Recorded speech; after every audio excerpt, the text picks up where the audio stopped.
అండి. ఇటు ఛానల్ అందరూ ధన్యవాదాలు. దీపావళి శుభాకాంక్షలు.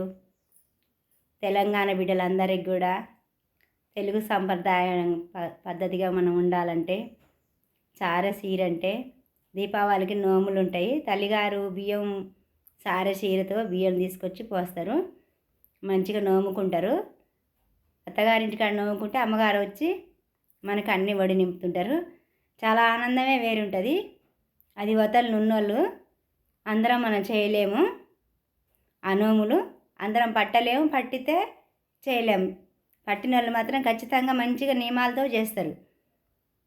అది నోములు దీపాల నోములు అందరం జరుపుకోలేము. జరుపుకునే వాళ్ళు ఖచ్చితంగా చాలా ధన్యులు వాళ్ళే, దీపాల నోములు నోముకున్న వాళ్ళు. మరి మేము కూడా గుర్తు చేసినందుకు చాలా మాకు కూడా కొంత మాకైనా సంతోషం కలుగుతుంది. అయితే మీరందరూ తెలంగాణ బిడ్డలందరూ సంప్రదాయ ప్రకారం ఒకటి ఏంటంటే కట్టుబొట్టు అంటే చీర, మంచిగా చీర కట్టుకొని పూజ చేసుకోవాలి. చేతి నిండా గాజులు వేసుకొని మంచిగా నష్టున మంచిగా బొట్టు పెట్టుకొని ఇన్ని పూలు పెట్టుకొని చాలా ఆనందంగా అమ్మవారికి పూజ చేసుకోవాలి. నోములు అంటే అలా ఉంటాయి.